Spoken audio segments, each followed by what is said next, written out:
عليكم ورحمة الله تعالى وبركاته. بسم الله الرحمن الرحيم. ومركلة إيو إنجنير مبارك محمد. عشر كيني اللوات مانتا وحوكو سابسيهي simple present tense. كي هوري عشر كي هوري كواد وحانك سو حضرني simple present continuous tense أما simple progressive continuous tense. maanta waxaan ka hadli doonaa simple present tense tensiga labaad. Simple present tense is used for an action which takes place or happens every day. Simple present tense waxaa loo isticmaalaa fal dhaca maalin walbo. Fal dhaca maalin walbo is used for an action which takes place or happens every day. وفال دعا مالين والبو. present tense waxaa loo isticmaalaa fal maalin walbo dhaca every day maalin walbo. qaacidadiisa waxaa waaye subject plus verb plus s plus es plus ies plus object. qaacidadan meeshaad ku aragto waxaa iskale simple present tense. Simple present tense markii laga hadlayo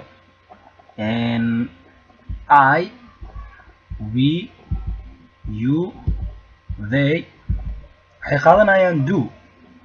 It means markii su'aal laga dhigayo I, we, you, they present tense markii la joogo ee la rabo in su'aal laga dhigo jumlada waxaa la adeegsanayaa do.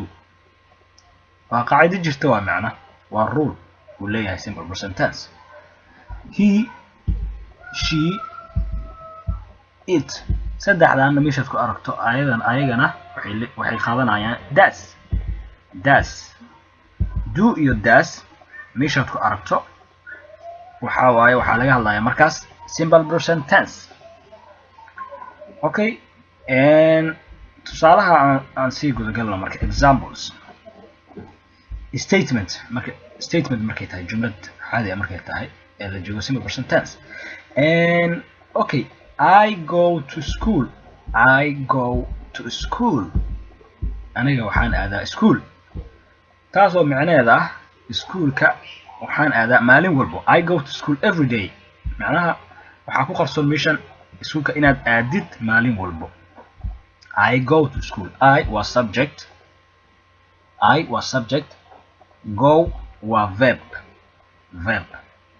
To waa iska preposition and schoolna object here. Okay, I go to school. aniga waxaan aadaa iskuulka maalin walbo. I go to school. aniga waxaan aadaa iskuulka. inta waxaa ku qarsoon marka oo hidden ah every day. macnaha iskuulka inaad aadid maalin walbo. Okay, he goes to school. He asaga goes to school. wuxuu aadaa iskuulka. macnaha waxaa laga wadaa asaga iskuulka wuxuu aadaa maalin walbo. goes hadda marka ficilkan waxay ahayd awal I markay tahay waxaa waaye ficilka sidiis go ahaa. macnaha I go to school. hadda he aan dhahnay goes aa es aa meeshan kusoo biiray. oo qaacidada waxay ahayd verb plus s plus es. hadda marka waxaa shaqeeyey marka es. He goes gowdi waxaa raacsiiyey marka es. He goes to school. asaga wuxuu aadaa iskuulka maalin walbo. He goes to school. asaga iskuulka ayuu aadaa. That means maalin walbo ayuu aadaa. marka go ficilka asal wuxuu ahaa go. marka he goes to school ay noqonaysa. macnaha maahan he go to school ma dhihi kartid. sharciga waxaa waaye marka waxay noqonaysaa marka he goes to school. wuxuu aadaa iskuulka. macnaha qaacdo waxay ahayd he, she, it. das waa ujeedaa es aa raacsan. es waa sharciga. marka he goes to school. iskuulka ayuu aadaa. that means inuu iskuulka aado maalin walbo aa meeshan ku qarsoon marka.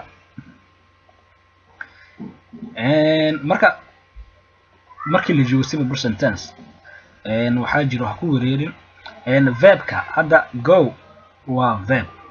marka he markaan qaadanay hadda sharciga waa aragtay he she it waxay qaadanayaan does do maxaa loo dhigi waayo do lama dhihin sharci maaha does. that means marka es meesha raacsan do waxaa raacsiiyey es does.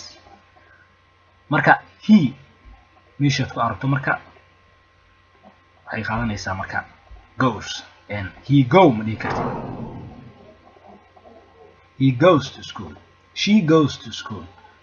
marka laakiin I goes to school ma dhihi kartid. I goes to school waxaa leedahay I go to school waxaan aadayaa iskuulka taas oo maalin walba inaad iskuulka aadid. okay she ayada she reads her lessons every day.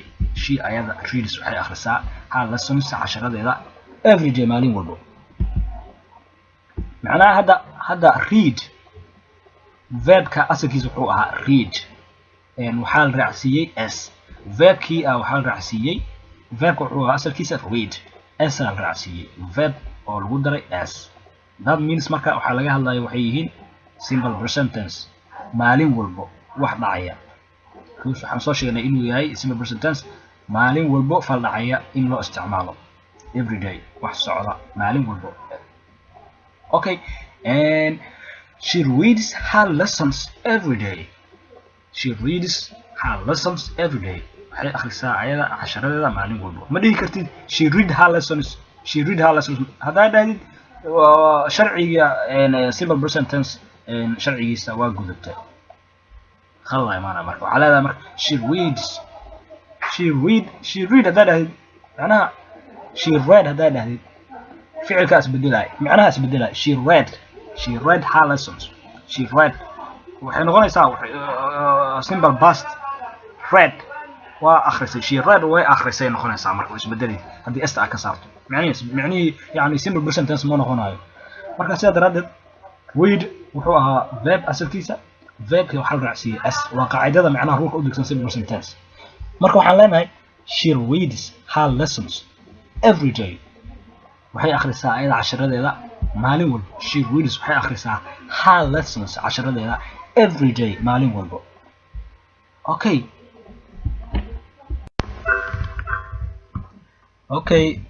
aan fiirino markii laga dhigayo su-aal. markii su-aal laga dhigayo marka waxaan leenahay do I go to school. waxaan isticmaalaynaa marka do I go to school. school miyaan aadaa aniga. do I go to school miyaan aadaa aniga.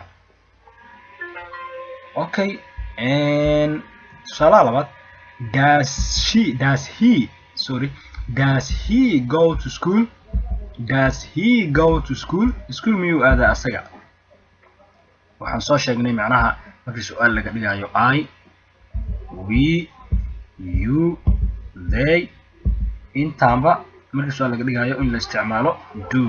sidoo kale he she it saddexdaan markii la isticmaalayo saddexdaana markii la isticmaalayo markii laga dhigayo su-aal in la isticmaalo does. marka waa qaacido macnaha waa rule u degsan simple present tense. and does he go to school miyuu aadaa asaga. does she read her lessons every day casharadeeda miyay akhrisataa maalin walbo. does she read her lessons every day casharadeeda miyay akhrisaa maalin walbo. read waxay ahayd markii statement ay tahay waxay ahayd reads esaa raacsanayd laakiin hadda st waa laga saaray. verbka asalkiisaan soo celinaynaa markii laga dhigayo question markii laga dhigayo. aragna markii laga dhigayo negative markii laga dhigayo waxaa la isticmaalayaa don't ama do not. marka ha ku wareerin don't waa do not oo lasoo gaabiyey wax kale ma aha. okay marka I don't go to school ma aado aniga. I don't go to school. I do not go to school iyo I don't go to school haddaa dhahdid waa isku mid just the same. he doesn't go to school asaga school ma aado ama he does not go to school.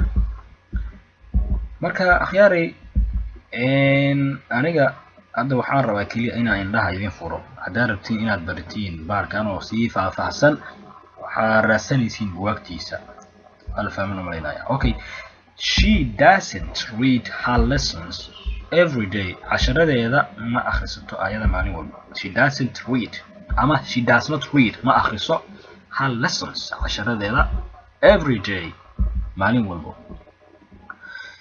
and I hope in la fahmay fadlan ha ilowin inaad channelka subscribe garayso si aad ula socoto casharada soo socda ee taxanaha insha Allah. Wassalaamu calaykum waraxmatullaahi wabarakaatuh. waa inoo casharka kale